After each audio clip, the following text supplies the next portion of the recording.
अगर हम किसी बिज़नेस की बात करें तो वहाँ पे क्या होता है कि जब भी डिसीजन लेने का टाइम आता है ना, तो हमारे दिमाग में ये आता है कि अभी हम डिसीजन नहीं लेंगे क्योंकि अभी राइट टाइम नहीं है, राइट एनवायरनमेंट नहीं है। अभी ये सोल्यूशन भी जो हमारे दिमाग में चल रहा है वो ये परफेक्ट नहीं लग रहा। हम तब डिसीजन लेंगे जब राइट टाइम होगा और जब ये सोल्यूशन है ये परफेक्ट हो जाएगा। तो कहते हैं कि ये जो अप्रोच होती है ना, ये बिज़नेस के लिए सही नहीं होती, क्योंकि जो परफेक्ट सोल्यूशन कभी बनता नहीं होता। परफेक्ट सोल्यूशन के चक्कर में ना जो डिसीजन हमें लेना चाहिए होता है वो भी रह जाता है और उसकी वजह से फिर बहुत नुकसान होता है। तो जो लाइफ है ना, ज़िंदगी हमारी, वहाँ पर भी कुछ ऐसा ही सीन है। हम बहुत सारे डिसीजंस होते हैं जो हमारी ज़िंदगी के हम लेते नहीं हैं। हम कहते हैं कि कोई बात नहीं, थोड़ा टाइम और वेट कर लेते हैं, थोड़ा परफेक्ट टाइम आ जाएगा, शायद थोड़ा परफेक्ट सोल्यूशन आ जाए हमारी प्रॉब्लम के लिए। जब परफेक्ट सोल्यूशन आ जाएगा तब हम स्टेप उठाएंगे, लेकिन तब तक बहुत देर हो चुकी होती है। सो कोशिश कीजिए कि जो हम ना अपनी लाइफ की प्रॉब्लम्स के लिए भी या बिज़नेस की प्रॉब्लम्स के लिए भी जो सोल्यूशन है वो हम देख लें कि मोस्ट अर्जेंट स्टेप लेने की क्या ज़रूरत है। जब हमें वो दिख जाए तो फिर जो भी सोल्यूशन बनता है उस टाइम में वो सोल्यूशन इम्प्लीमेंट कर दें। जब हम वो सोल्यूशन इम्प्लीमेंट कर देंगे तो धीरे धीरे ऐसा नहीं है कि सपोज़ करो कि हमारे सोल्यूशन में वो परफेक्ट ही बैठ जाएगा। हो सकता है वो हमारे सोल्यूशन में कमियां रह जाएं जैसा हमें लग रहा है, लेकिन थोड़ा सा जब टाइम बीतेगा फिर उस प्रॉब्लम को और उस सोल्यूशन को देख के फिर इम्प्रोवाइज़ हम नया सोल्यूशन दे सकते हैं।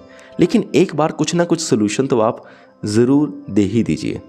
ये कुछ ऐसा ही है। अगर सोशल मीडिया की बात करें कि सपोज़ करो अगर कोई वीडियो कंटेंट बना रहा है, वो कह रहा है मैं तो तभी वीडियो बनाऊंगा जब मेरे पास पूरा HD कैमरा होगा, पूरी अच्छी लाइट्स होंगी, पूरे अच्छे एडिटर्स बैठे होंगे, तभी बनाऊंगा, नहीं तो नहीं बनाऊंगा। यानी कि नॉर्मल मोबाइल फ़ोन से तो बनाऊंगा ही नहीं। तो जो बंदे ऐसे सोचते हैं वो कभी वीडियोज़ बना ही नहीं पाते सोशल मीडिया के लिए। तो जो भी आपके पास है वहाँ से स्टार्ट कर दीजिए, ये बेस्ट है। और जैसे आप डिसीजन लोगे ना, फिर एक डिसीजन सपोज़ करो आपने ले लिया कि चलो जो भी मेरे पास है उससे मैं अपनी लाइफ का ये डिसीजन इम्प्लीमेंट कर देता हूँ। तो उसके बाद क्या होता है कि फिर जब नई प्रॉब्लम आती ना तो फिर से आप डिसीजन इम्प्लीमेंट कोई ना कोई कर दोगे। अगर पहली बार आपने डिसीजन नहीं लिया तो दूसरी बार भी डिसीजन नहीं लोगे। अगर पहली बार आपने डिसीजन ले लिया तो दूसरी बार आपको डिसीजन लेने में आसानी होगी, क्योंकि अब ये हैबिट बन रहा है। ठीक है, अब ये हैबिट बन रहा है। फिर तीसरी बार भी डिसीजन लेने में और आसानी होगी, चौथी बार डिसीजन लेने में और आसानी होगी, क्योंकि आप अपने माइंड को ये ट्रेन कर रहे हो कि मैंने डिसीजंस लेने हैं। तो फिर आप ना एक फ्लो ऑफ डिसीजन मोड में चले जाओगे। नहीं तो आप ऐसे कह लो, मुझे वर्ड्स नहीं आ रहे, कि आप डिसीजन मोड में चले जाओगे। तो फिर आप मतलब चुटकियों में डिसीजन लेने लगोगे, और जब आप फास्ट डिसीजन लेने लगोगे तब आपकी लाइफ और स्मूथ हो जाएगी।